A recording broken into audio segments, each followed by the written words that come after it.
Nauja savaitė, nauji vėjai.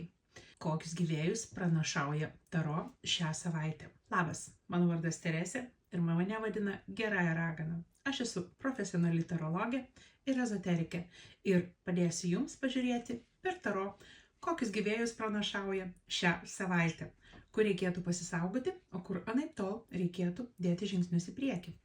Lekiam žiūrėti karuselėje. Būkite savo nuolaidus, tačiau ne per daug. Jūsų jausmai yra labai svarbus, bet jeigu jūs gyvensite vien tik tai jausmais, galbūt šiandieną galite pasielgti labai neapgalvotai, galbūt labai neteisingai kitų atžvilgių.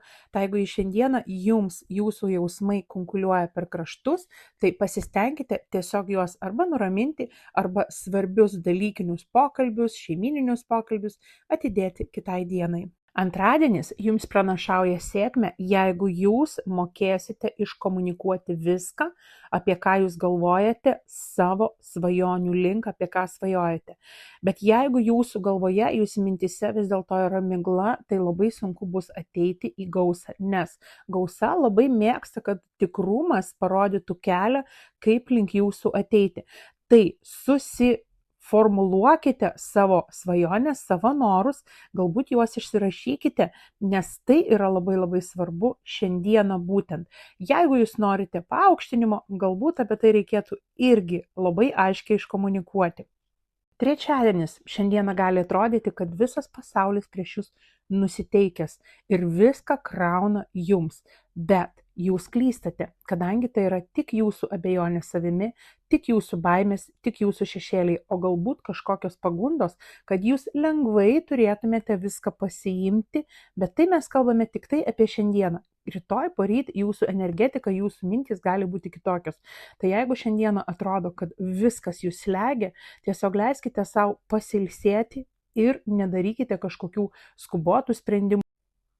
Ketvirtadienis. Šiandieną galbūt jūsų piniginiai reikalai nelabai jūs džiugins. O galbūt jūs sugalvosite kažkur investuoti savo pinigus.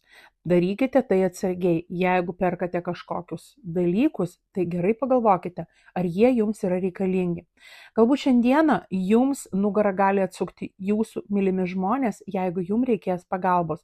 Nenusiminkite. Šitaip jūs galite pamatyti, kas yra su jumis, o kas yra ne su jumis. Penktadienis. Šiandieną gali atrodyti, kad visi jausmai verda ir kunkuliuoja jumise, ar galbūt tiesiog jaučiatės labai pasimetę.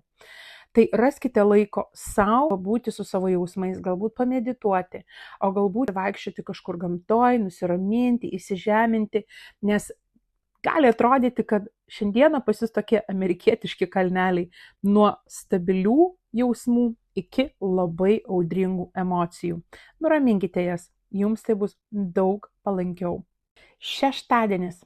Taip kaip jūs save įvertinsite, tiek jūs ir turėsite. Magas ateina pas jūs su priminimu, kad pirmiausia įvertinti savo galimybės, savo jėgas, savo talentus turite jūs. Jeigu jūs galvojate, kad kiti jūs teisia, kad kiti jūs smerkia, kad kiti jūs iš jūsų pasijuokia už tai, kur link jūs einate, kokios yra svajonės, tai yra visiškai ne taip. Šiandieną žmonės galbūt visiškai net negalvoja apie jūs, kaip jūs kuriate savo gyvenimą. Tai labai gerai žinokite, kad gyvenimą kuriate jūs patys ir ne kiti. Sekmadieniais yra labai palanku planuoti savo kitą savaitę, susidėlioti darbus. Tačiau šiandieną gali atrodyti, kad jums trūksta ar tai informacijos, ar tai jums trūksta vidinės ugnies tam padaryti. Tai jeigu šiandieną jums nekyla noras planuotis kitai savaitai, viskas gerai. Tačiau šiandieną taipogi gali atrodyti, kad jūsų vidinė ugnelė yra prigesusi, jūsų nebelydi šviesa, jūsų nebelydi džiaugsmas. Viskas ok, leiskite savo šiandieną išsibūti, išsigėdėti ir naują savaitę galėsite pradėti naują energetiką.